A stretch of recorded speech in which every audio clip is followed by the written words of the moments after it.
Fala meu povo, tudo bem? Eu sou o professor Renato Amigo, seu professor de Química. É com muito prazer que eu te convido hoje para assistir a nossa 46ª aula do primeiro bloco de aulas, o bloco das aulas de Química Geral e Inorgânica. Se você quiser maiores informações sobre todo o nosso projeto, acessa lá o nosso site, o www.quimicadoamigo.com.br.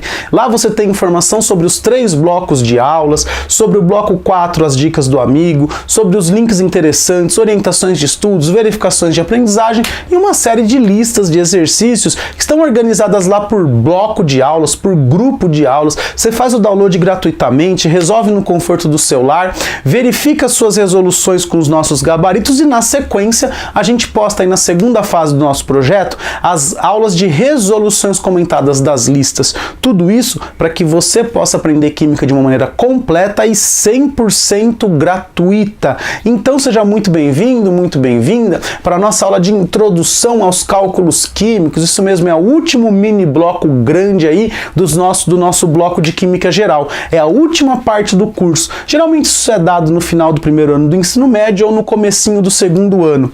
Nessa aula de hoje, a gente vai trabalhar os conceitos de massa atômica e massa molecular, para que nas próximas aulas a gente possa ir ampliando esses conceitos até chegar nos famosíssimos cálculos estequiométricos que permitem que a gente consiga determinar com exatidão a massa ou o volume de produtos que serão produzidos a partir de determinadas massas e volumes de certas matérias-primas. Isso foi muito importante para que a gente possa quantificar corretamente as plantas industriais, a produção dos mais diversos insumos aí que a gente consome nos dias atuais, tudo bem? Então vamos lá, começando do zero, sem nenhuma pressa, fica tranquilo, a gente vai trabalhar com números pequenos, números grandes, isso geralmente causa algumas confusões. Essas confusões basicamente são dadas por conta do tamanho dos números que a gente vai trabalhar, mas é uma coisa justificável, porque eu estou tentando trazer uma ideia microscópica para o nosso mundo macroscópico.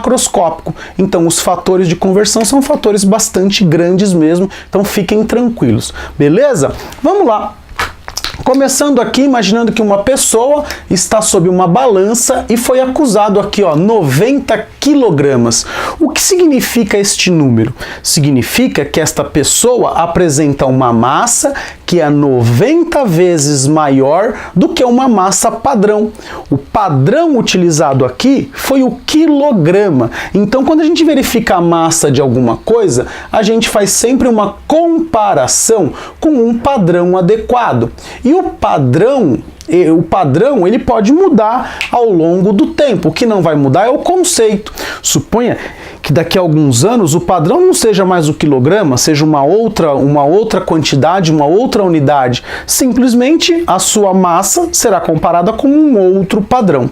Hoje a gente tem múltiplos e submúltiplos dos padrões. Por exemplo, se eu quiser verificar a massa lá de um prato meu de comida, geralmente eu vou medir essa massa em gramas. Se eu quiser verificar a massa do princípio ativo de um medicamento, geralmente a gente vai medir em miligramas.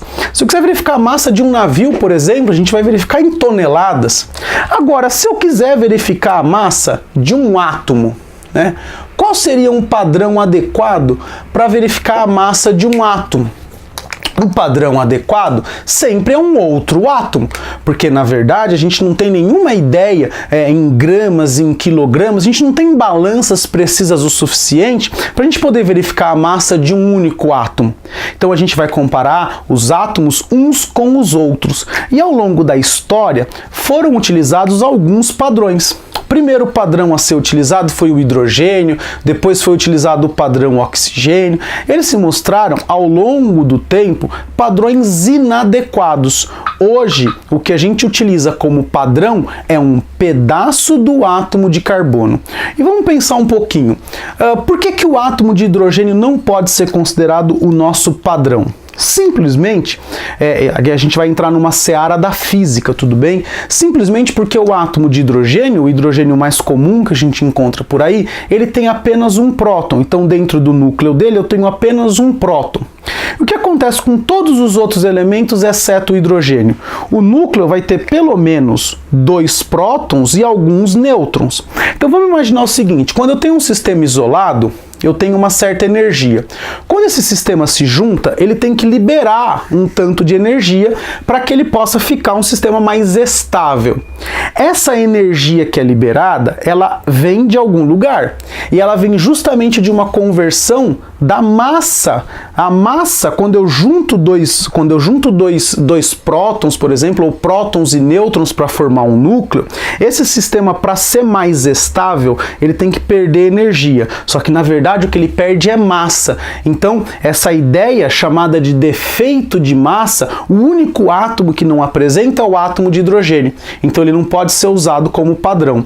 Qual foi o átomo, então, escolhido como padrão internacional para verificação das massas dos outros átomos? Foi um isótopo, né? Foi um isótopo do átomo de carbono. Então, a gente usa o carbono 12. Na verdade, esse átomo de carbono 12, ele tem 6 prótons e ele tem 6 nêutrons dentro do seu núcleo. Então, ele é um átomo que a gente usa como padrão para verificação das massas. Agora, pensa comigo um pouquinho.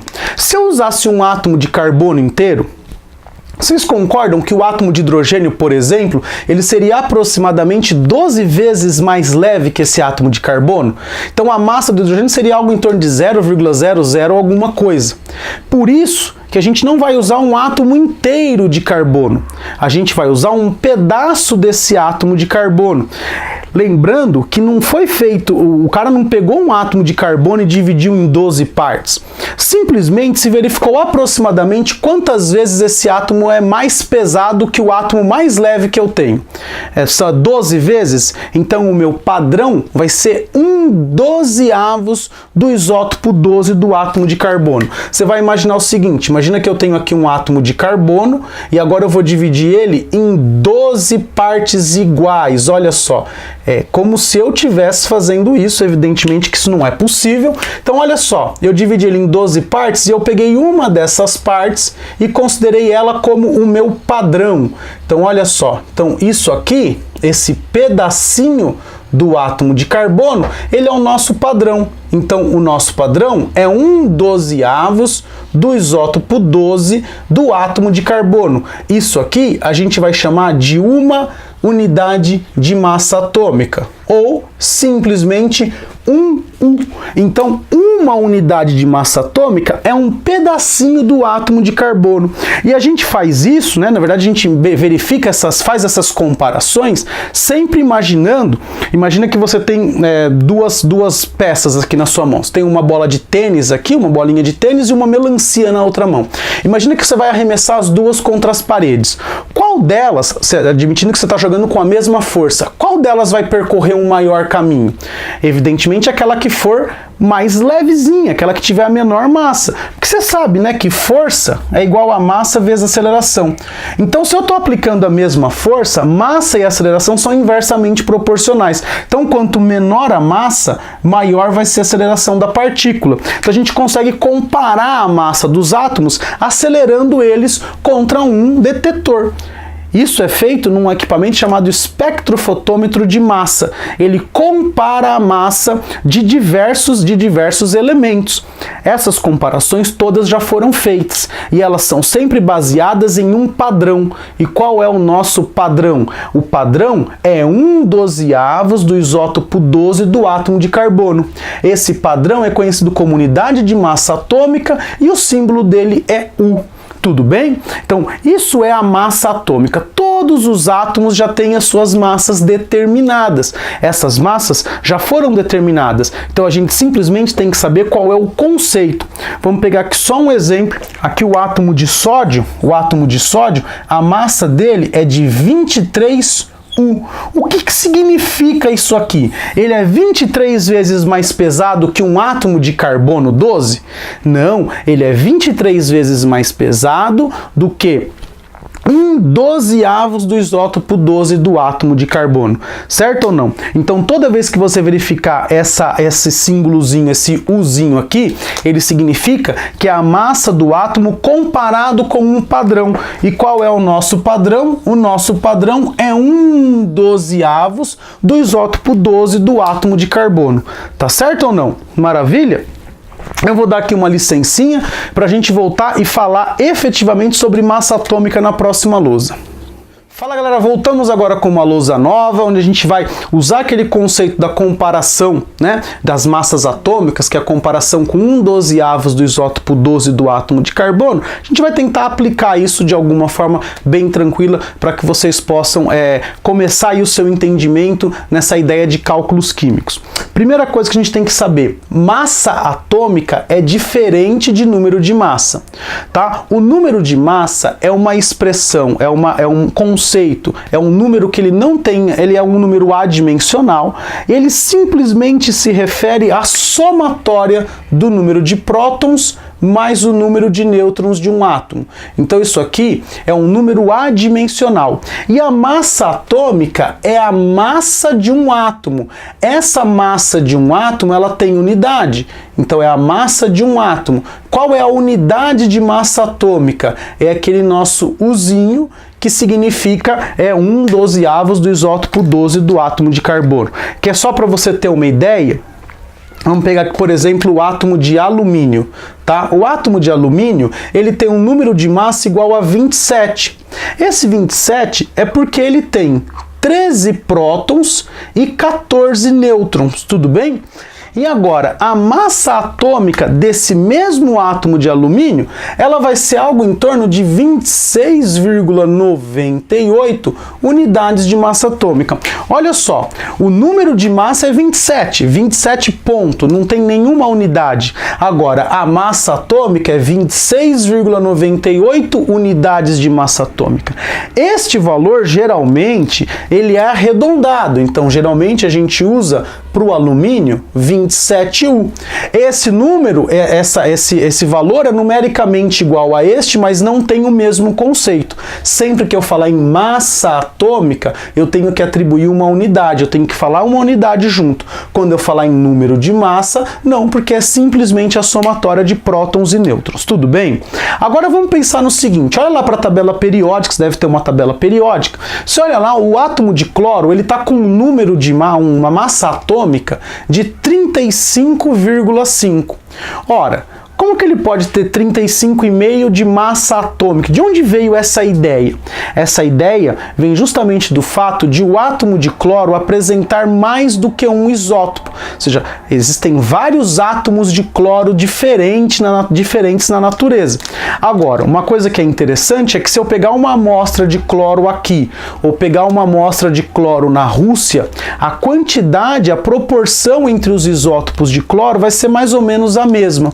Só para vocês terem uma ideia, a gente tem algo em torno de 75% de cloro com o nosso número de massa aqui de 35, e a gente tem aproximadamente 25% de cloros com massa atômica 37.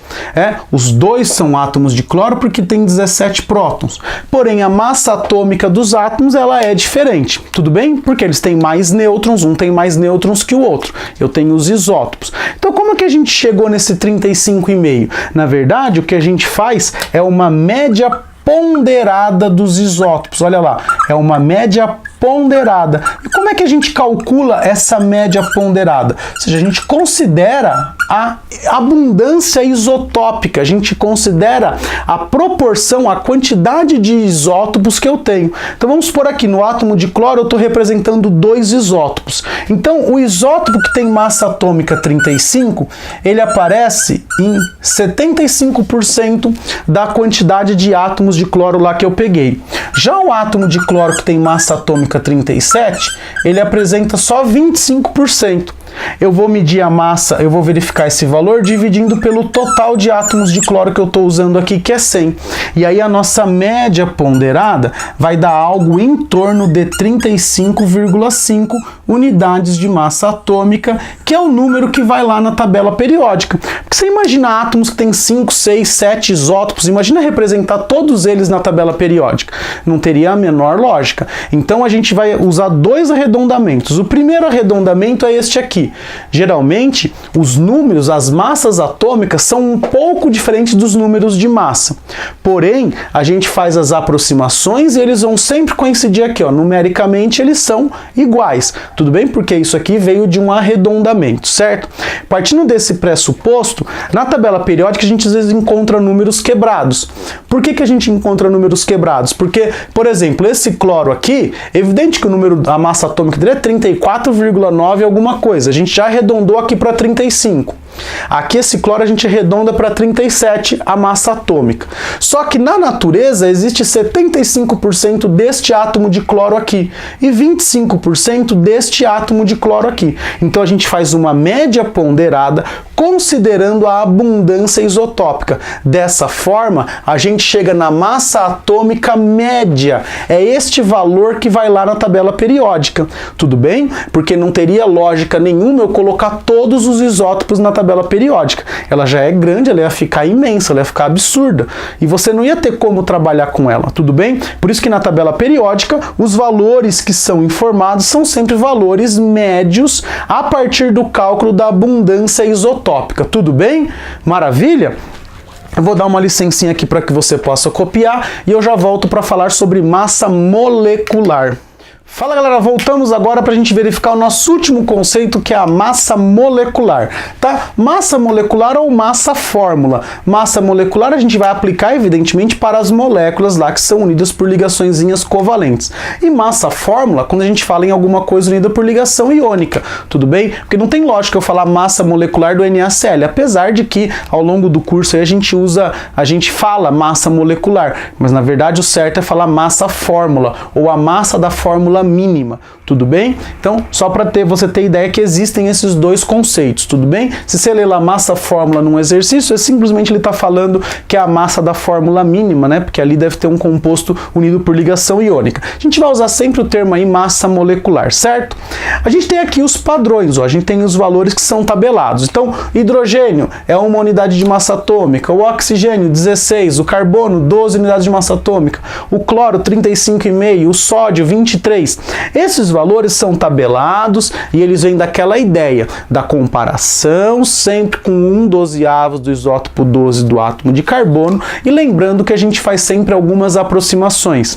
Esses valores são oriundos das médias ponderadas dos isótopos existentes de cada elemento químico. Sabendo isso, que a gente já falou na outra lousa, a gente vai pegar esses valores e usar como padrão para calcular a massa dessas duas moléculas e desta fórmula que é o cloreto de sódio. Então a gente vai calcular a massa da água, a massa da glicose e a massa do cloreto de sódio. Ora, se eu conheço a massa de cada átomo, em uma molécula eu tenho a junção de vários átomos, iguais ou diferentes. Então, para calcular a massa aqui da água, fica muito simples. Você vai ter que fazer 2 vezes a massa do hidrogênio, mais 1 vez a massa do oxigênio. Ora, se você sabe que a massa do hidrogênio vale 1, então você vai ter 2 vezes 1, mais 1 vezes o 16, que é a massa do carbono, do oxigênio. Então aqui você tem 2 mais 16, a massa da molécula de água é 18 unidades de massa atômica. Certo? Então uma molécula de água, ela tem a massa equivalente a 18 vezes 1/12 do isótopo 12 do átomo de carbono. Agora olha aqui para a glicose, você tem 6 vezes a massa do carbono, mais 12 vezes a massa do hidrogênio, mais 6 vezes a massa do oxigênio. Uma vez que todos esses valores são fornecidos, aqui você vai ter 6 vezes 12, mais 12 vezes 1, mais 6 vezes 16. 6 vezes 12, a gente vai ter aqui 72, aqui a gente tem 12, e aqui a gente tem 32, 64, 96. Quando eu vou somar aqui 6 com 2 dá 10, vai 1. 1 com 9, 10, 11, 18. Então aqui a gente tem 180 unidades de massa atômica. Então olha só, uma molécula de glicose tem uma massa equivalente a 180 unidades de massa atômica. Já quando a gente fala aqui do NaCl, eu vou ter uma vez a massa do sódio mais uma vez a massa do cloro. Então eu vou ter aqui, na verdade, 1 vezes 23 mais 1 vezes 35,5. Então eu vou ter aqui um total de 23 mais 35,5. Então essa fórmula mínima aqui do cloreto de sódio, ele tem 58 vezes e meia a massa de 1/12 do isótopo 12 do átomo de carbono. Tudo bem? Então agora aqui a gente tem aí já 3 cálculos de massa, 2 massas moleculares e uma massa fórmula, então a gente tem as massas dessas 3 substâncias aqui. Como é que a gente fez? A gente sempre comparou com esse nosso padrãozão aqui, que é sempre fornecido. Tudo bem? Agora na próxima lousa eu vou colocar 2 exercícios para a gente trabalhar um pouquinho a ideia de abundância isotópica. Tudo bem? Eu vou dar uma licencinha para você copiar aqui o que você tem que copiar e já volto com 2 exercícios. Fala galera, voltamos agora com 2 exercícios para determinar a ideia de abundância isotópica e na próxima lousa a gente vai fazer mais um exercício de fórmula molecular, tudo bem? Então vamos lá, primeiro exercício aqui, ó. São conhecidos 2 isótopos do boro, o boro 10 e o boro 11. Sabendo que o boro 10 tem abundância de 20%, calcule a massa atômica do boro. Lembra que para calcular a massa atômica de um elemento eu tenho que levar em conta a abundância isotópica dos dois ou mais isótopos que o elemento apresente. Se o boro 10 tem 20%, você conclui que o boro 11 tem 80% de abundância. E aí, para a gente determinar a média ponderada, eu tenho que fazer a massa do boro 10, que é 10, vezes a abundância dele, que é 20%, mais a massa do boro 11, que é 11, vezes a abundância dele. E eu vou dividir pelo total, como eu estou pegando 20% desse e 80% desse, eu estou pegando um total aqui de 100 unidades. Então, se a gente fizer essa continha aqui, 10 vezes 20 vai dar 200, 11 vezes 80 vai dar 880. Tudo isso aqui eu vou ter que dividir por 100. Quando eu faço 200 mais 880, eu tenho aqui 1080. Então eu vou ter 1080 dividido por 100. E aí a gente vai cancelar esse zero e esse zero eu vou puxar uma vírgula para cá. Então a massa do boro ela vai ser igual a 10,8 unidades de massa atômica. Então a gente já determinou aqui o primeiro exercício, tudo bem? Ele deu então a porcentagem dos dois, na verdade ele deu de um, mas você faz a conta para o outro, né? Só se tirar de 100%. E aí ele pediu a massa média. Agora, o detalhe é quando o exercício faz como esse aqui, ó. O elemento cobre tem massa atômica igual a 63,5. Ele já está dando essa resposta aqui. E ele está dizendo ainda que tem 2 isótopos, o cobre 63 e o 65. Ele quer que você determine a abundância de cada um deles. Então ele não te falou qual é a abundância, mas ele quer que você determine isso. Primeira coisa que você tem que ter na cabeça, como eu só tenho 2 isótopos, então a média ela não está mais próxima desse aqui, então com certeza ele vai ter uma quantidade maior. A abundância do cobre 63 é maior. Só que se a gente fosse determinar a formulinha como está aqui, eu teria o quê? Ó, presta atenção. O cobre 63, você sabe qual é a porcentagem dele? Não sabe, então a gente vai chamar de X%, tudo bem? Certo ou não? O cobre 65, você também não sabe quanto que ele tem, então a gente vai chamar aqui de Y%, certo ou não? Olha só, para calcular a média ponderada que é o nosso 63,5, vai ser igual ao quê? O cobre 63 vezes esse X% aqui, que eu não sei quanto é, mais o cobre 65 vezes esses Y% aqui, que eu também não sei quanto é. Eu só sei que tudo isso aqui vai ser dividido por quanto?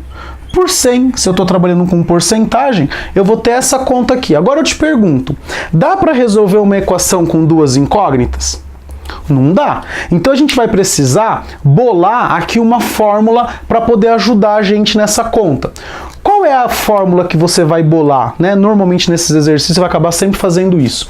Você não sabe que se você somar o x com o y% aqui tem que dar 100? Porque a somatória das porcentagens tem que dar 100? Então o que você sabe aqui, ó? Que x mais y é igual a 100. Olha só, agora você tem duas equações com duas incógnitas. Basta que você isole uma das incógnitas aqui e substitua aqui. Você pode também isolar aqui e substituir para cá, mas aí acho que dá mais trabalho, né? Então vamos isolar o x aqui, ó. O nosso x é igual ao quê? É igual a 100 menos o y. Olha só, eu cheguei numa formulinha nova. Agora, onde está escrito x aqui, o que eu vou escrever? 100 menos y, e aí a gente vai dar andamento ao exercício. Então vamos lá. Então a gente sabe aqui, ó, que o 63,5 é igual a 63. Agora, ao invés de escrever x, eu vou escrever 100 menos y. Então a gente vai colocar aqui entre parênteses 100 menos y mais 65y. Concorda comigo ou não? Olha só, agora a gente chegou numa expressão que só tem uma incógnita. Aí é fácil resolver, né? Então aqui, ó, 63,5. Ah, tudo isso aqui tem que ser dividido por 100, tá? Eu já vou passar esse 100 para o outro lado, porque senão eu já esqueci dele uma vez, pode ser que eu esqueça de novo. Então a gente vai fazer o seguinte, esse 100 vai multiplicar esse 63,5. Então eu vou ter aqui, ó, 6.350, tudo bem? Mara, eu só peguei esse 100 aqui e passei para cá, multiplicando, tudo bem? Isso vai ser igual, 63 vezes 100 vai dar 6.300 menos 63y mais 65y. Agora eu vou passar esse 6.300, ele está somando aqui, eu vou passar ele subtraindo para lá. Então eu vou ter 6.350 menos 6.300. Então eu vou ter quanto aqui de resposta? Eu vou ter 50 é igual a menos 63y mais 65y. Isso aqui vai dar 2y, certo ou não? Então o y nosso vai ser o quê? 50 dividido por 2. Vai ser 25% de abundância aqui.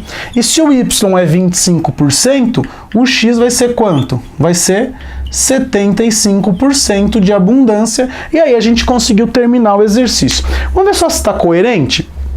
Ora, se a massa média está mais próxima desse cara aqui, ele tem que ter uma abundância maior. E é realmente isso que aconteceu.